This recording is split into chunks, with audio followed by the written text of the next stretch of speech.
دوستان محترم اگر ابھی تک آپ نے اصطفیٰ للفقہ چینل کو سبسکرائب نہیں کیا ہے تو ابھی سبسکرائب کر کے بیل آئیکن کو پریس کر لیں تاکہ مسائل شرعیہ کی نوٹیفیکیشن آپ تک پہنچتی رہے اور آپ علم دین حاصل کرتے رہیں۔ ساتھ ہی ویڈیو کو لائک اور شیئر ضرور کریں۔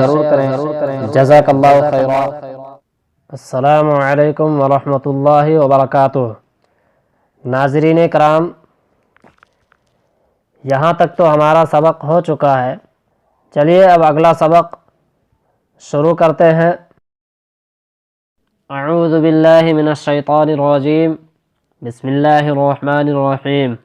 سوال: کیا اللہ تعالیٰ کو بڑھؤ کہنا جائز ہے؟ جواب: اللہ تعالیٰ کی شان میں ایسا لفظ بولنا کفر ہے۔ جی ہاں، اللہ رب العزت کی شان میں اگر کوئی ایسا لفظ بولتا ہے تو وہ کافر ہو جائے گا۔ اگلا سوال ہے: بعض لوگ کہتے ہیں کہ اوپر والا جیسا چاہے گا ویسا ہوگا، اور کہتے ہیں اوپر اللہ ہے نیچے تم ہو، یا اس طرح کہتے ہیں کہ اوپر اللہ ہے نیچے پنچ ہیں۔ ان الفاظ میں سے دو لفظ تو میں نے خود بھی سنا ہے کہتے ہوئے لوگوں کو، تو یہ سوال کر رہے ہیں کہ اس طرح اللہ رب العزت کے تعلق سے بولنا کیسا ہے؟ جواب: یہ سب جملے گمراہی کے ہیں، مسلمانوں کو ان سے بچنا نہایت ضروری ہے۔ تو ناظرین کرام، جو حضرات اس طرح الفاظ بولتے ہیں ان کو ان سب الفاظ کا استعمال کرنے سے پرہیز کرنا چاہیے۔ سوال: اللہ تعالیٰ کو اللہ میاں کہنا چاہیے یا نہیں؟ جواب: اللہ میاں نہیں کہنا چاہیے کہ منع ہے۔ یہ لفظ بھی ہمارے ہاں بہت سارے ایسے جاہل حضرات ہیں، وہ بولا کرتے ہیں، کہتے ہیں کہ اللہ میاں نے جیسا چاہا ویسا ہوا، یا ان کے اوپر کبھی اگر کوئی تکلیف آ جاتی ہے تو اس تکلیف سے گھبرا کر وہ اللہ رب العزت کے شان میں اس طرح بھی بول دیا کرتے ہیں کہ اللہ میاں نے میرے ساتھ غلط کیا، اللہ میاں نے یہ کر دیا وہ کر دیا۔ تو اس طرح اللہ رب العزت کے شان میں نہیں بولنا چاہیے، کیونکہ اگر مسلمانوں کے اوپر کوئی تکلیف بھی آتی ہے، کوئی مصیبت بھی آتی ہے تو اس سے گناہ جھڑتا ہے۔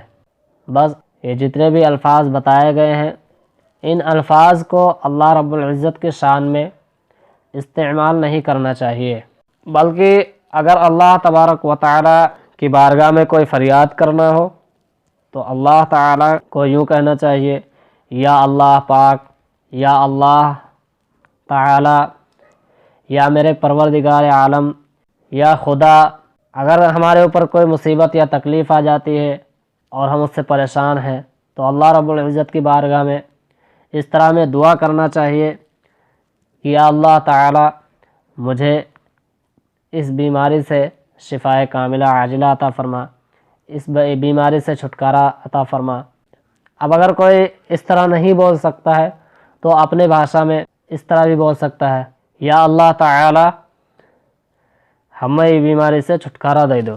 لیکن اب اس میں یہی دھیان رکھنا ضروری ہے کہ گمراہی والے جو جملے ہیں ان کو استعمال نہیں کرنا چاہیے۔